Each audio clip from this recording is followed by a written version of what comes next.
Finally, I would like to invite Dr. Saad for his presentation. It will be the last presentation from Ghurki Hospital. Without losing any more time, Saad, please start your presentation. Thank you. This one might be I have missed a spine case.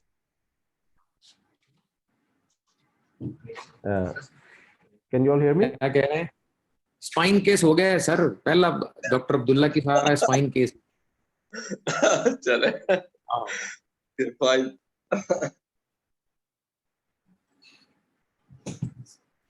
Yeah, can you all hear me? Yes. Okay. Assalamu alaikum. I'm Dr. Muhammad Saad Ilyas, and I'm looking after the Elizarov and Limb Deformity Department of Ghurki Trust Teaching Hospital. I'm going to show you a couple of my recent cases. This first case is a 13-year-old girl with post-traumatic severe calcaneus deformity of the foot. This is the picture right now. As you can see, there is extreme calcaneus deformity. It's actually a result of multiple surgeries which were done in the past. She sustained the trauma at 5 years of age and ended up with a foot like this. And she has been walking most of her life with this deformity. This is how she's been walking.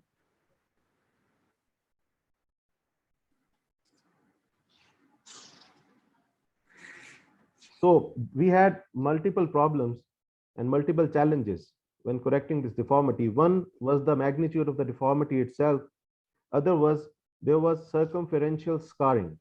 And the third problem was that there was tethering of the dorsal skin, dorsum of the foot with the shin. This is the X-ray. As you can see, it's a severe calcaneus deformity. The foot is in extreme dorsiflexion. So what should be done in this case? Multiple options, not multiple, only a few options come to mind. She was advised an amputation by most of the surgeons which she consulted. The other plan which came to mind was that we take out a big anterior wedge, acutely correct it, and then involve the plastics people and request them to do a flap, release the skin tether, and do a flap. Is there any other option which comes to mind?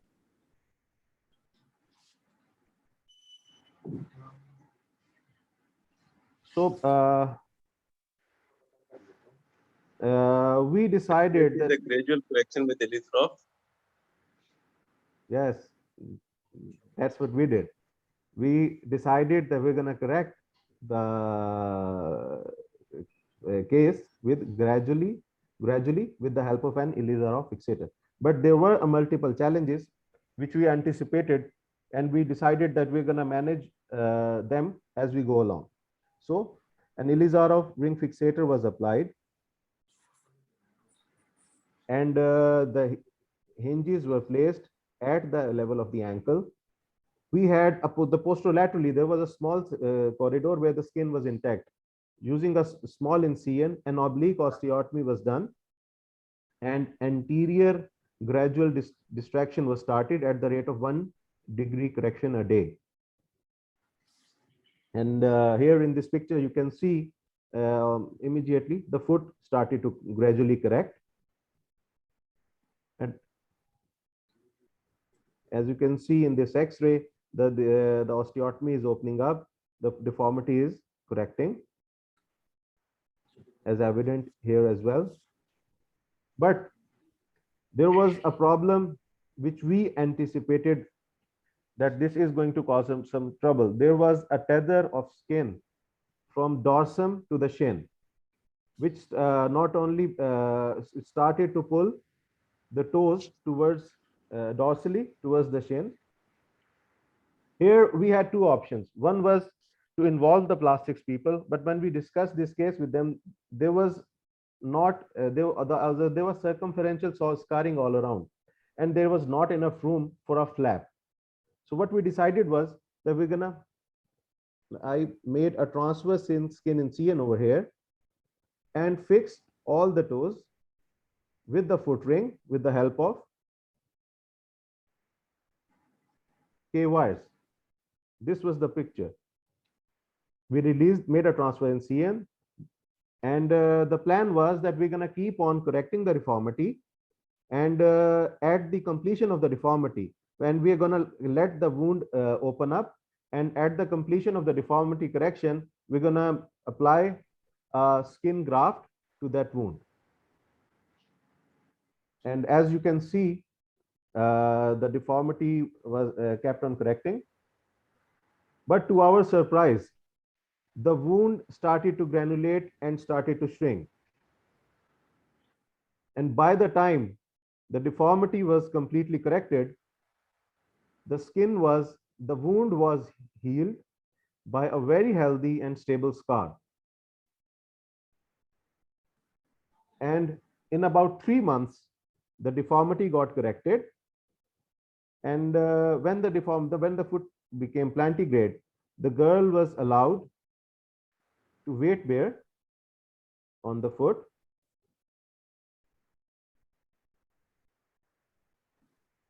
And after about 1.5 months, the regenerate was solid enough to allow us to remove the assembly. And in about 4.5 months, the Elizarov was removed, and we had a plantigrade foot with healed skin. You can see the x-rays. After that, the girl has been given a shoe, and she has started his mobilization and rehab.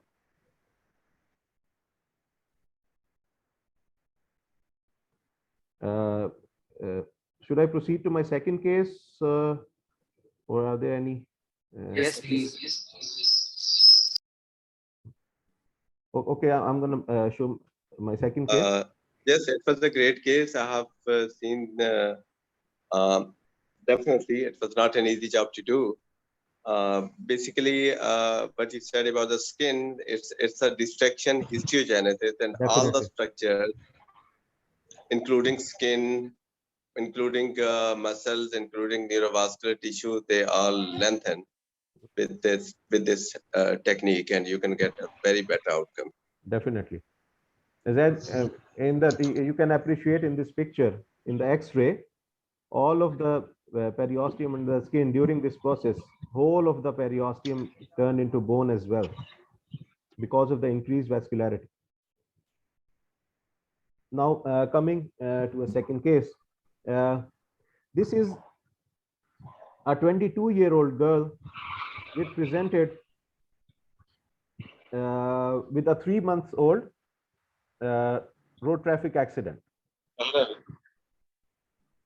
Can you hear me? Yes, please. Okay.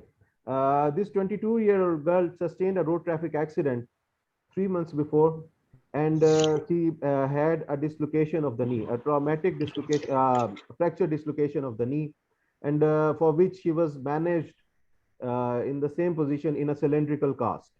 And upon presentation, this was the condition of the knee. The knee was dislocated. There was depressed medial plateau fracture. On MRI, there was multi-ligamentous injury of the knee joint. So what treatment options come to mind?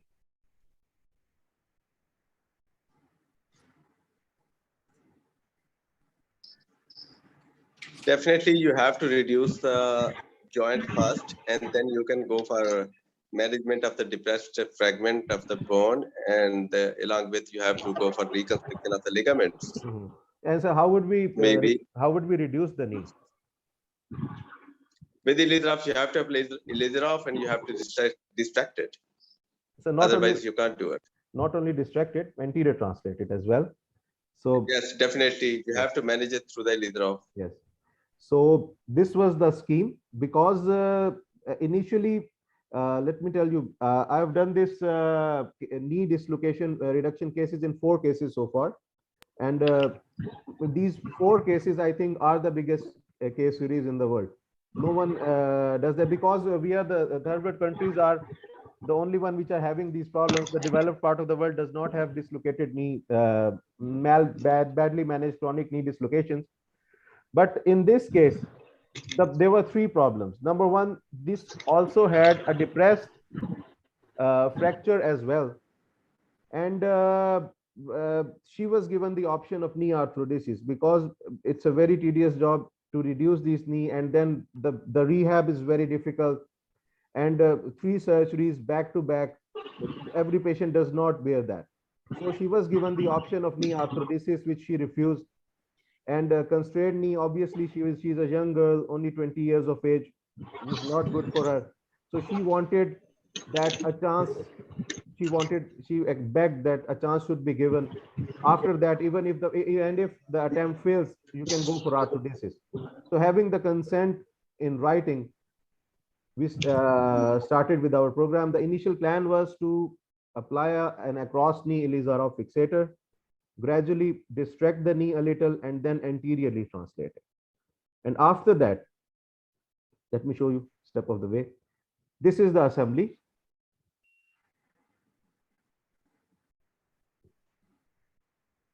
One second. This is the assembly. As you can see, a cross knee assembly has been applied. This is the component which does the job. This part does the distraction, and then this part does the anterior translation. After about 2 weeks of distraction at the rate of 1.5 millimeters a day, there was enough room for tibia to anteriorly translate.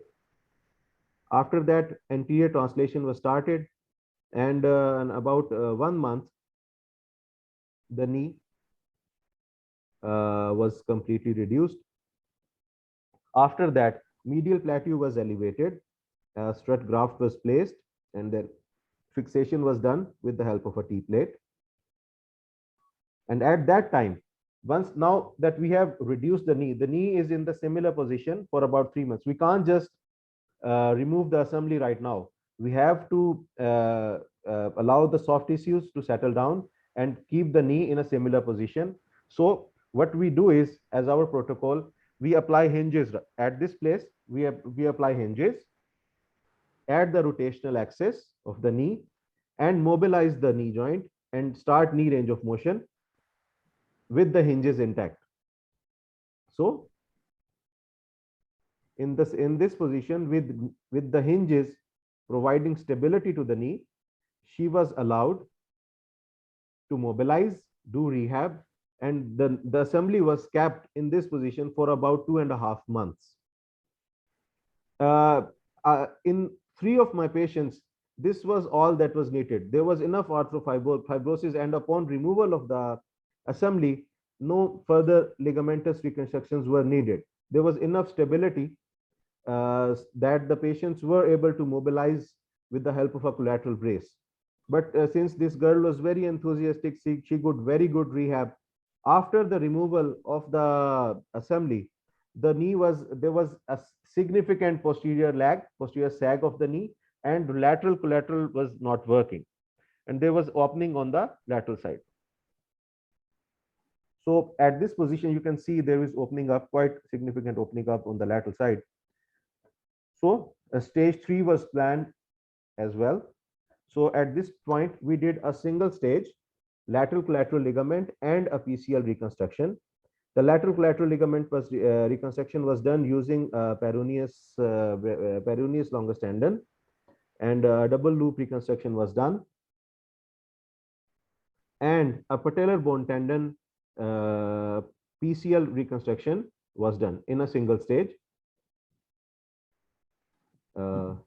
These are the follow-up pictures. As you can see, the knee is perfectly lined, it is stable, and this is 5 months after the ligamentous reconstruction. You can see she's having a very good range of motion.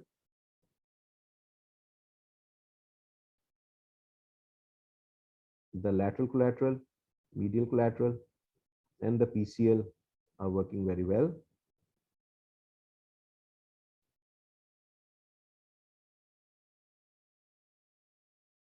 This is 5 months post-op. She's walking. I've allowed her to remove the knee collateral brace.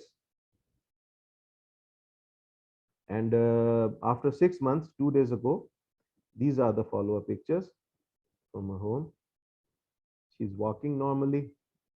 I've asked her to remove the brace. Then she has resumed her job and duties.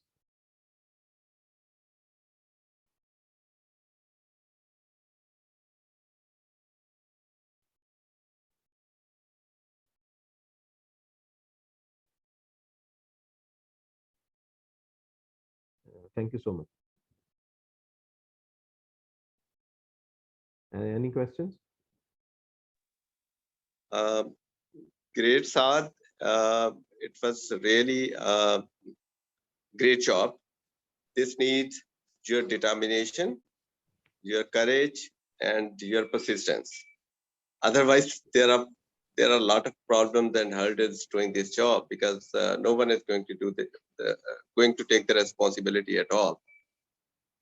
You did in a better way, और बड़ा अच्छा आपने किया ये.